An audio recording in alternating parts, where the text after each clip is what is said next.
Welcome to another episode of Threads of Enlightenment. And as usual, it is with honor that I accept the invitation of our guests. And I know that their time is precious for those who are creators. Time is an expensive commodity. Also, their journey is an expensive commodity. And I want to create a space by which Paul can come and feel comfortable enough that he can share with us his journey, those things that made him who he is, so that you and I can learn and become better students while we're here on this planet. Paul, welcome to Threads of Enlightenment. Thanks so much, Ken. Yeah, pleasure to be here. Love what you're creating and created. So it's strong messages going out to everyone around the world. So yeah, absolutely pleasure to be here.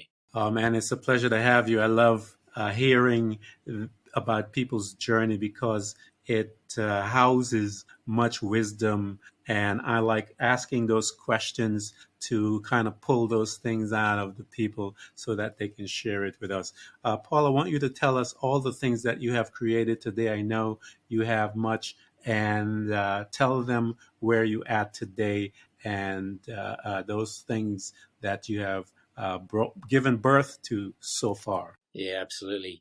My journey did start many years ago, but I'll go into that in a second. So at the moment, where I am today is that I'm a rebalance coach and also a yoga teacher. So I basically help people to live fully now. So whether that's through the coaching sense or the yoga, I'm a big believer that have to have both that sort of internal shift and growing through the coaching, but then also the internal shifts and rebalance through the yoga. So it's quite a powerful combination. Yeah, I know. I love your terminology, Paul, rebalancing, and we're going to go into that, but I love that terminology. Go ahead. Yeah, so my story, I guess, many years ago before I was introduced to any of this, my upbringing was, I guess, in a fairly stereotype, typical male sort of environment. So, don't show emotions, work hard, all that sort of stuff, be the man of the house. So for me,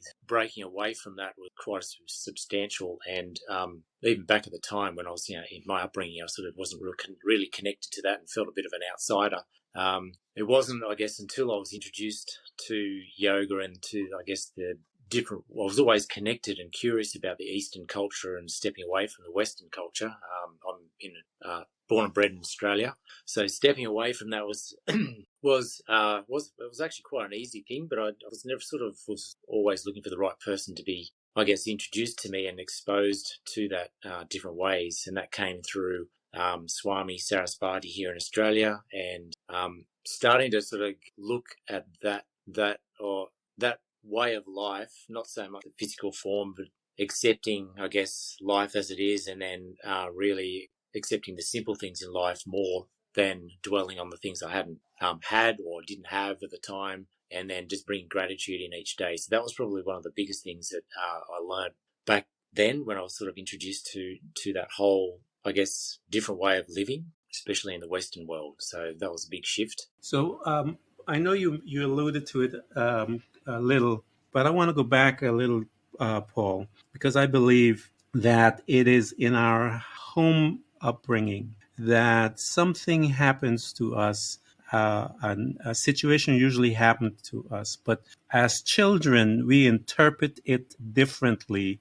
We now looking back as grown adults and so forth, when we look at it, we have a different interpretation of it, or but when we are younger, our interpretation of that event usually cause trauma to us, and from that space we will then internalize a comment, a decision, something that took place, and then from there it gives birth to who we are until we become awakened to it. I want to go back to your family. Talk to me a little. You mentioned some of it briefly as to some of the how was your family life, and with your siblings, if any, and your parents and all of that stuff. Let's talk a little about that. Absolutely, happy to, Ken. I guess my parents were they're still together. They're 88 now, so they're still quite healthy. My childhood memories, I guess, lots of holidays, quite an active family as well. I used to surf and play different types of sports as well. So like our family holidays were usually involved going away in our caravan or camping, to more so than in hotel rooms or whatever else, because obviously having a family of five, mum and dad were quite sensible, I guess, with their money when it comes to finances. Mm-hmm.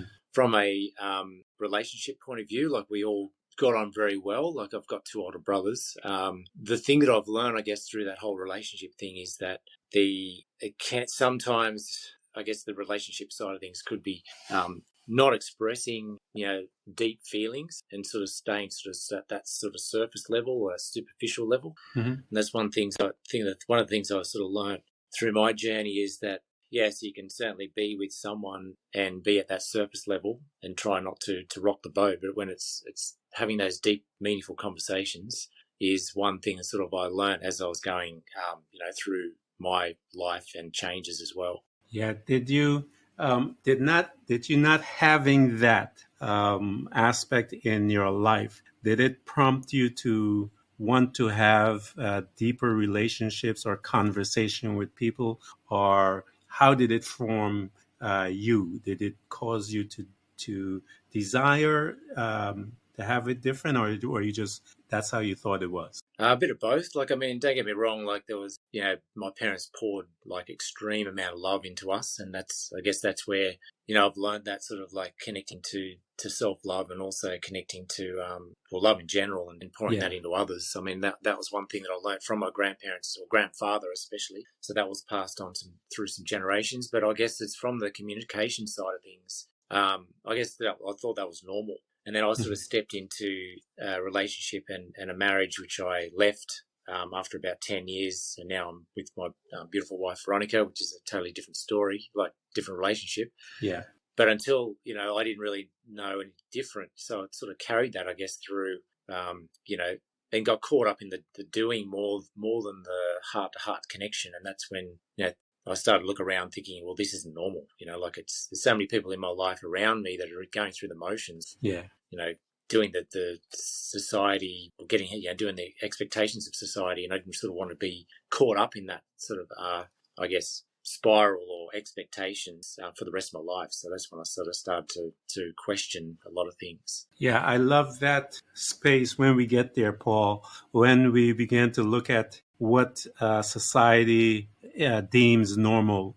And we're looking at that. And some of us, it happens earlier, and some of us, of course, happens later. But when it does happen, it is a really interesting space to be at, because everything begins to your perspective in all of your current realities that we have been programmed to believe. You begin to look at those programs and those realities, and you begin to say within yourself, man, I don't like this. I don't like this. It makes us feel somewhat uncomfortable. So talk to me here, Paul, when that uncomfort started to creep in and you started to say, it must be somewhere else, something else. How did that journey started to move before you got into meeting your Swami and stuff like that? How did that space right there, Paul? How was that uncomfortable feeling moving you, and where did you start to head?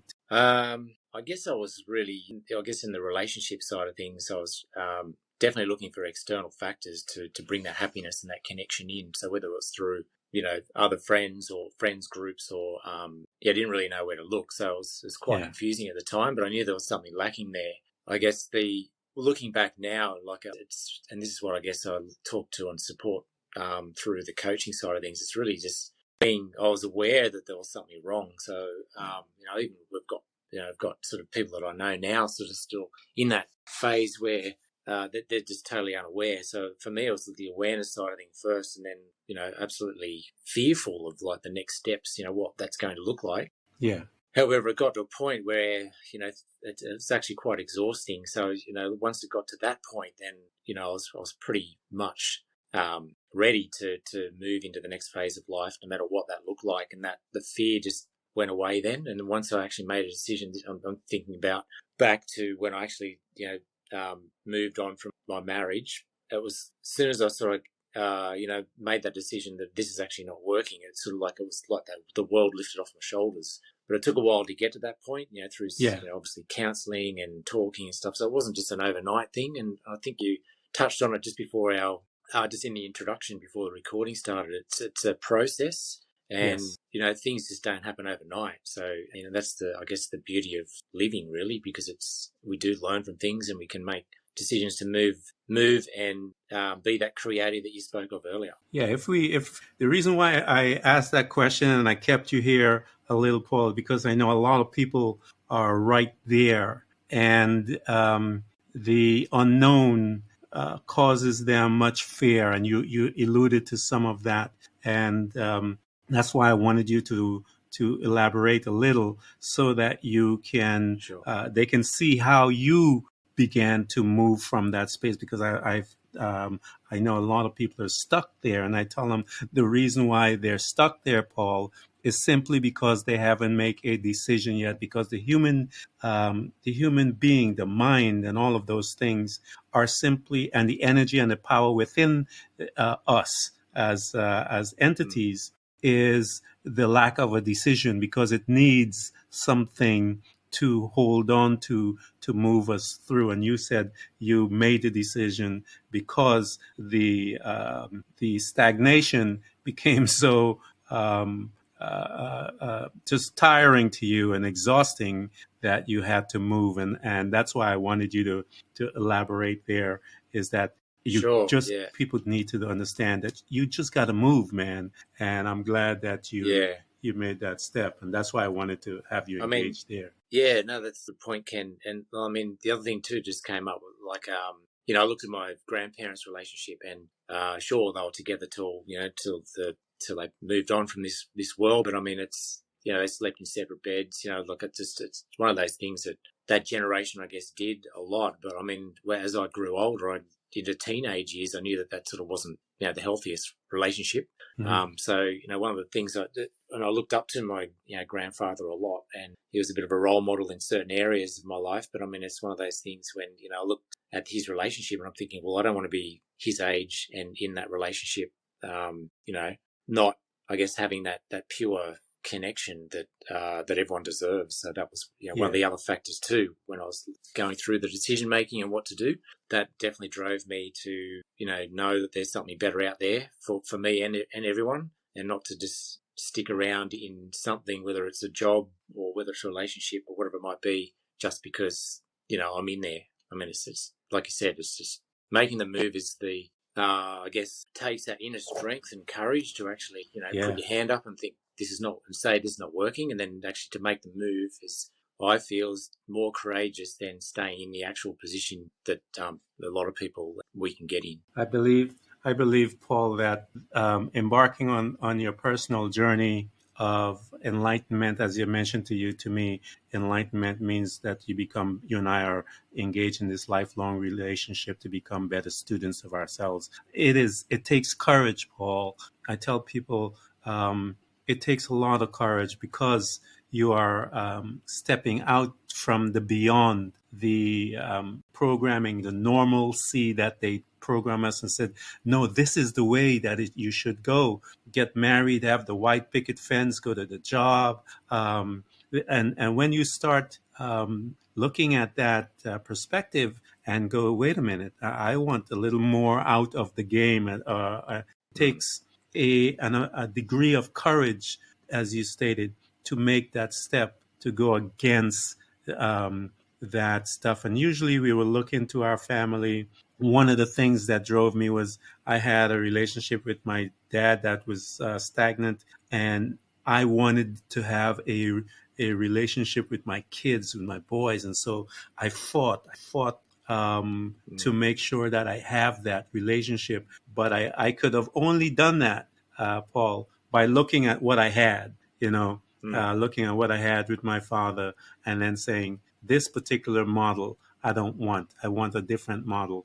And it takes work to create the model that you want. And so anyone that wants to start their journey, know that it is a journey of time. Because if it is not, if it's fast food like McDonald's and all that stuff, you will never learn. You will never get the true value of the lesson that you are in for that space. But if it's time, you are able to then observe. You're able to make decisions. You're able to assimilate. You're able to digest, make adjustments, all of those things. And you can only do that with one of our best friends on this planet. That's time. But you have to keep your vision going. So Paul, talk to me now as you're moving through life, you're beginning this aspect. You took the courage and you said, nah, I'm going to move. And you that thing that you mentioned, the fearfulness. Talk to us there, because a lot of people are here, Paul. How about this fearfulness? How did you manage, Paul, dealing within that state of the fearfulness? Yeah, good question. I mean, there's a lot of fear in everything we do, I guess. I mean, it's for me, I guess I got that desperate to find, and this goes for a job as well. You know, when I was left the corporate world, it's finding something that I was passionate about, or something that actually made me feel alive. And then one of the things I always go back to is, you know, what's the worst case scenario? You know, like if I left this particular relationship, or if I left this job, you know, what's the worst case scenario? And usually the worst case scenario is not too bad. So, you know, once I sort of worked that out, that, you know, moving on from whatever it is that I'm not happy about is just the worst case scenario is okay, then that gave me the courage to actually, you know, step away and make that move. Because it's like, and we'll probably touch on it a bit later, but I mean, I lost, my family lost a close relative, and that significantly changed the way I lived, you know, the way I thought about life, you know, the people I hang around with, and I guess it's one of the things I guide and support others to do as well. Now, don't wait for that point to happen. You know, if you're in something that's in a certain position in your life you're not happy with, you know, make the move now, because you don't want to wait till, you know, a health scare or for yourself or someone else, or something drastic, you know, happening to make that decision. Yeah. I made mine. I did the same exercise, Paul. I did the very same exercise to push myself through. I remember laid down and I started meditating. I'm here. I started meditating about my decisions, and I was allowed, you know, I did the same as you. I did the worst case scenario meditation. I began to look at the worst case scenario, and I was like, wow, that's not that bad. And I was able to move once I realized that, no, this is not that bad. The worst fear that I had was okay. I couldn't handle that. I could deal with that. And then I was able to move forward from there. And it was excellent to hear you did the same thing. And so I suggest to anyone, man, try that, because it does work. And I can attest to it, and Paul can attest to it as well. So, you know, do the work, do it, man. It helps. It helped me really, truly, because I was so afraid until I did that, you know? Yeah, absolutely. Yeah, I mean, it's a huge thing, and I guess, you know, tapping back into, you know, relationships as well. You know, hearing the excuse, and look, I don't have children, so Veronica and myself decided early on that we weren't going to. I guess and then when we see sort of families sort of sticking together just because of the kids' sake, you know, like, it's one of those things where I'm a big believer that, you know, children are going to pick up on the energy and the I guess the traits that aren't healthy by staying together. And like, it's one of those things that, and that just all comes back to self-love, I think, too, because like, you know, once you've got that pure self-love for yourself, you're going to pour that into your children, whether you're, you know, by yourself or whatever it might be. So, I mean, that's another big one as well. Yeah, it is.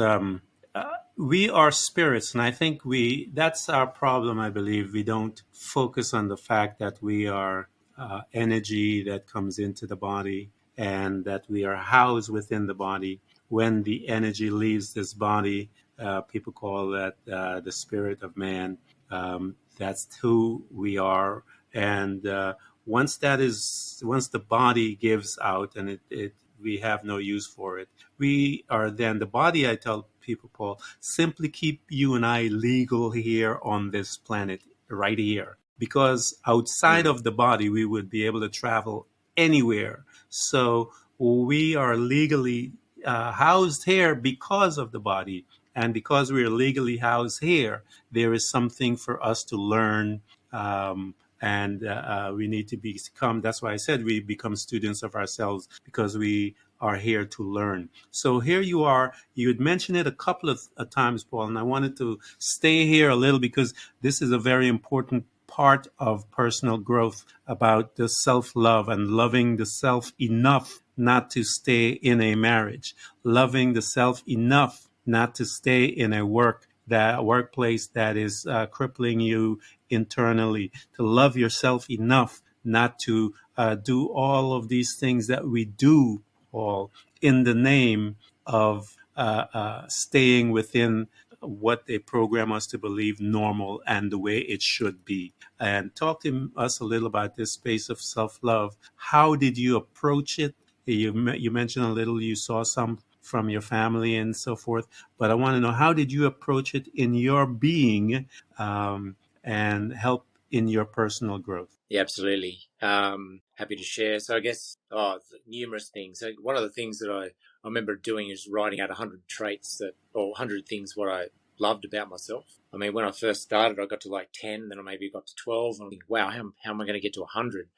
But once it's like, once you sort of start getting on a roll, things come up, and it's, oh, I hadn't thought about that, and sort of like, and getting that list down. I mean, that was a big process, very simple one, but also a very powerful one as well. And I often bring that list up that I did years ago just to have a look at it. Just, makes me smile every time I read it. I mean, it's just that reassurance of, I guess the work that I've done for myself, but also, just reflection on who I am as a person. So that's one very powerful sort of, I guess, exercise that I went through. That's powerful, Paul. That's powerful, man. That is a powerful exercise really to do. Yeah, agree. And like I said, just finding that quiet space and just trying to not to think too deep, just the first things that come straight up. I'm just like, it's everything from, who I am, I guess, emotionally, right through to what I'm actually good at, even if it's sport or something like that. So just finding those positive language more than negative language, because it's quite easy to slide straight back into the negative side of things.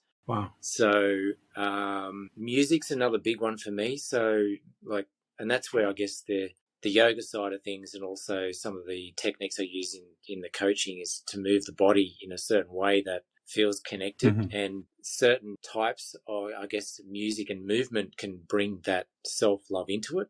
So, even to a point where I was, and this was a suggestion from my coach, is actually to dance blindfolded. So make sure obviously it's a safe environment. You're not going to knock anything over, but feeling quite safe and have the space to do it. And just putting on a certain type of music and then feeling the movement of the body with no judgment. Yeah. I mean, that was a huge thing for me, because it's, as soon as you take away the vision, you can't see anything, that nobody's watching you. It's just one of those things, and just feel that body moving, because, as we all know, the body's an absolute miracle. Yeah. How it moves. So it's just finding that connection into that, into the movement. And also, I guess that's another thing that worked for, bringing acceptance to who I am. I think they're all powerful exercises. The body expresses what's inside. And so what we feel inside is what we express through the body. And that's a perfect example of it. You just close your eyes and you are envisioning something within yourself. And music is one of the things for me as well, Paul, that I use to help me to navigate in my personal growth and in my personal development as a human spirit. So talk to me now, because once you have made this decision, Paul, because I always tell people, once you've made your decision, what happens to us is a tremendous journey that we begin, because we have decided that, okay, I don't like this, I want something else. And so we began to seek out something else. We don't know all of the answers, but we begin to seek it out, and life begins to become beautiful, because what happens is we started drawing people to us, those that are mentors, those that are there to share and walk with us. Talk to me about, as you began to call and you begin to seek, and you begin to find your mentors to help you to come out and become who you are today. Talk to us about some of those. You mentioned one fear that you had to let go of, and you mentioned a little about the judgmental aspect of how we judge ourselves. And you were instructed to cover your face and just dance, because judgment can be a tremendous weapon that we release towards ourselves, Paula. It's amazing that weapon, what it does to us, and how it keeps us trapped in our little vision of ourselves. But I know that judgment is a horrible thing when used against someone else, in the sense of telling them that they're less than. It pains my heart. I put it this way, Paul, and I tell people, anytime, all of us, when we come to this planet, we are artists. We are given a canvas, and an artist sees different ways. I see different ways. So I'm going to paint different. So you ought not to judge me. I see you're painting different. So I'm looking at your, admiring what you are doing, because you're seeing it from a different point of view. I'm seeing it. We are just both these artists engaged in this dance of creating. And what we should be doing, Paul, I believe, we should be encouraging each other as each other paints, and it's a shame that people don't see it that way, where we are able to criticize each other's painting because of how you use blue versus how I use red. I mean, it's absolutely crazy. It's just different perspective of life. So talk to me as to when you begin to notice these things, when you begin to become, as you say, the true Paul, as you begin to create him. Yeah.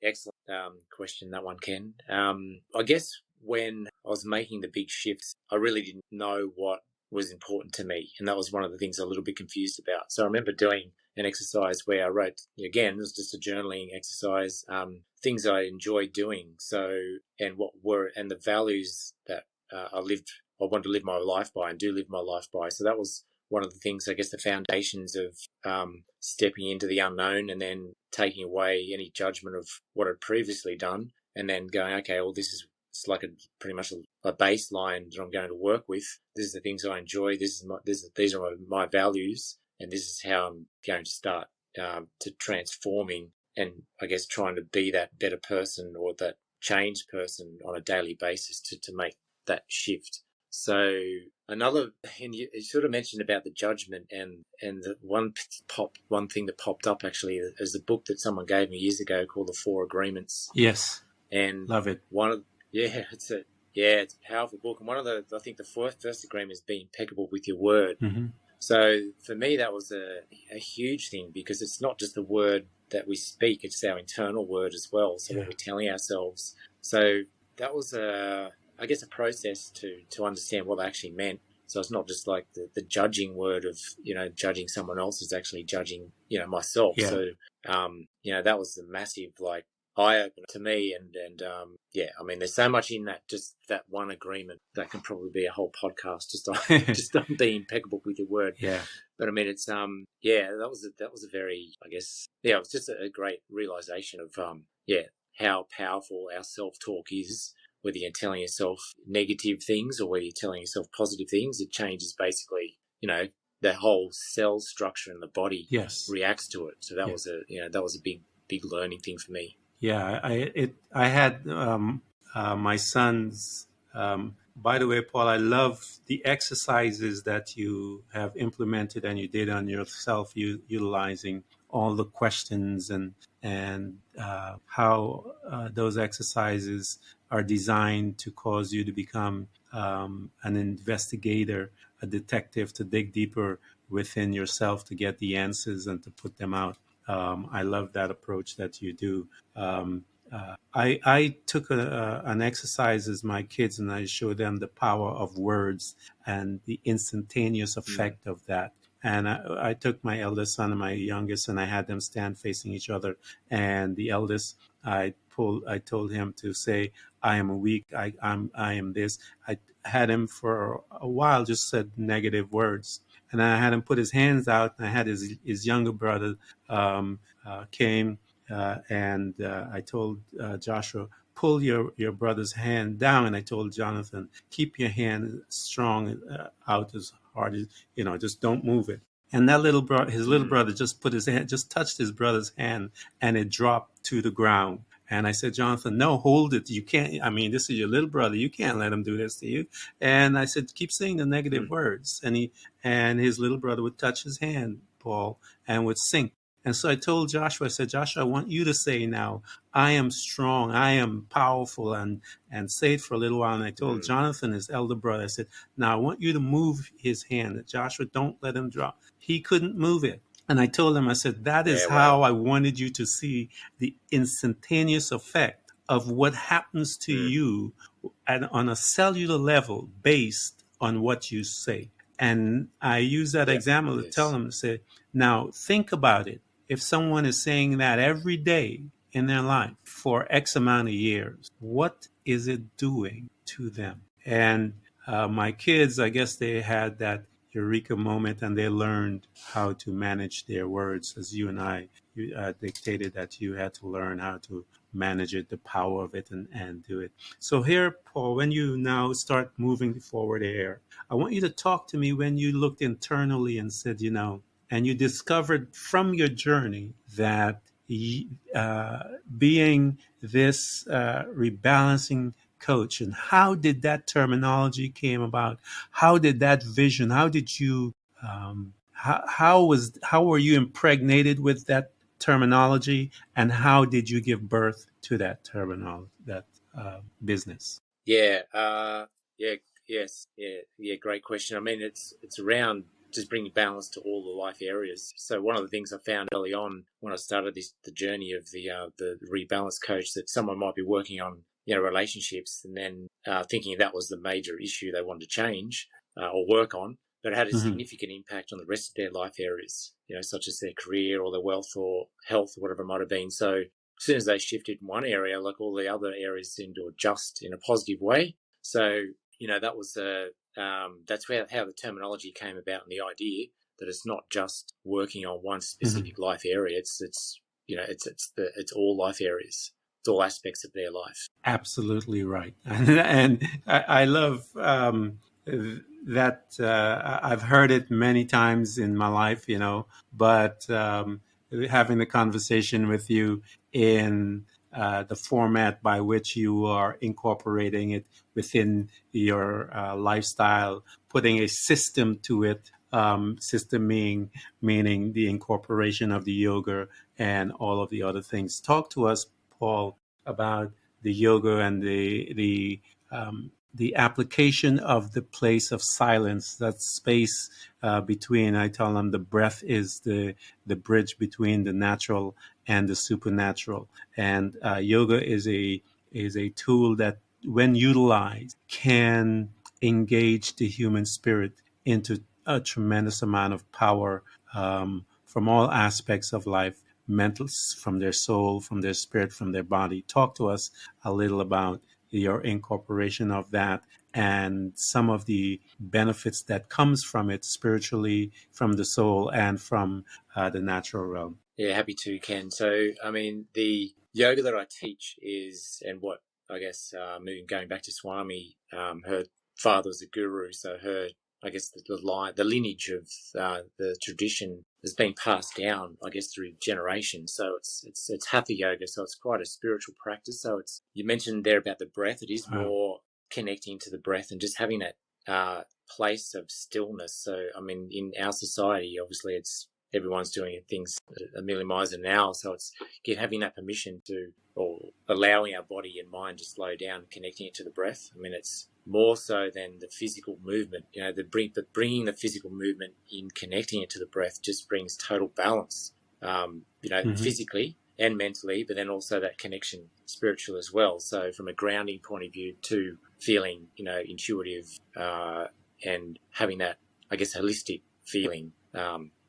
I guess that's the short summary. I mean, I educate people about that sort of thing. It's not so much, the Instagram or the social media photos that people see, or it's not so much, the physical side. The most important thing is the spiritual side, and that's where a lot of the people miss, because they just think that's to have the benefit from yoga, they needed to be quite physical with it. In fact, it's probably the opposite, where they actually need to slow it down and actually be more centered and take things internally. And one of those things is using the breath. It is the space of power, Paul. I tell people that's the place where you become powerful, in the quietness of the mind, the quietness of the body, the quietness of the spirit, because I believe that we allow the noise to enter in and distract us. But when you get into a space of with yoga, you are able to, as I say,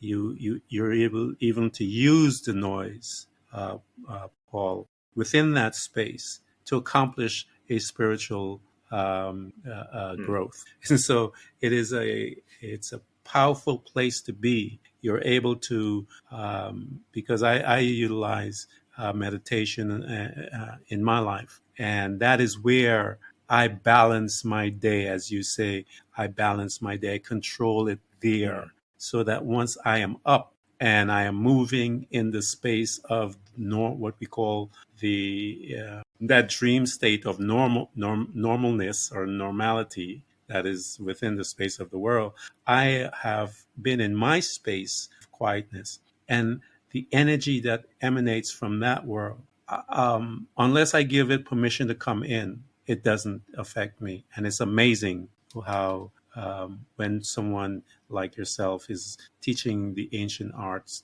of that particular art, and how you can incorporate it into your life from a spiritual side.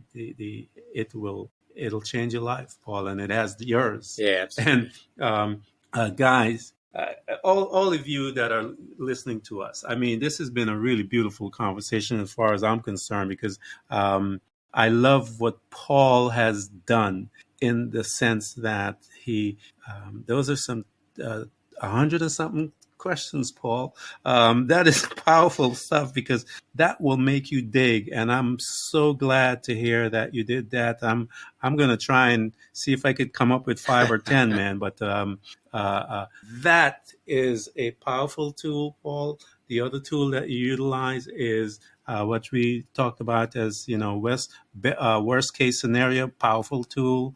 The other one, get in touch with this man. I want you guys to inundate him, get into his space, learn from him, so that you can become better human spirits while we're here on this planet, man. It's an exciting journey, and Paul can be that light to guide you, to take you to the next level, to encourage you when things are tough, when you're going through certain things.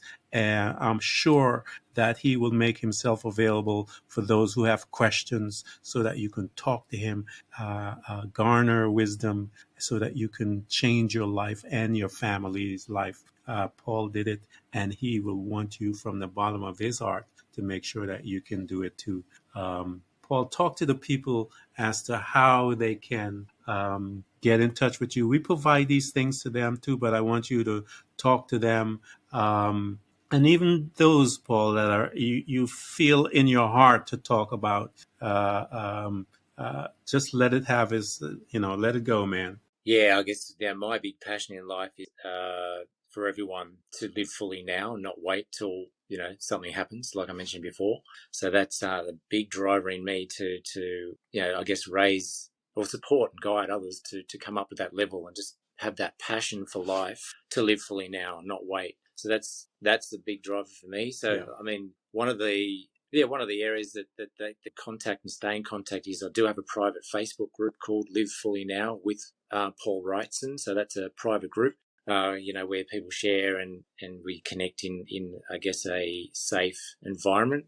I'm happy to give out the email as well if anyone's interested in going down that path. Come into the Facebook group, I will. And then I guess from there, they can send direct messages to me as well from that group. So, but definitely happy to answer any questions or support anyone through their journey, because it's once you make that decision to move out of a situation that you're not happy with. I mean, that, like I said before, that takes courage, and with the right support, you'll move into the next phase in life. It's like a drug, man. When we get a chance to talk to someone to help them and usher them on their journey, because we know how dark it was, and it was the thing that saved us beginning our journey. And Paul, I want to thank you so much, man, for visiting us and sharing this story, because I learned a lot from it, and I am going to implement some of the things that I learned, especially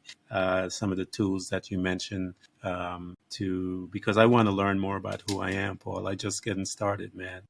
Excellent. I think there's always so much to learn and grow. Yeah, thank you so much, sir, for coming. Yeah, thank you so much, Ken. It's been excellent. Love the discussion. Thanks, sir.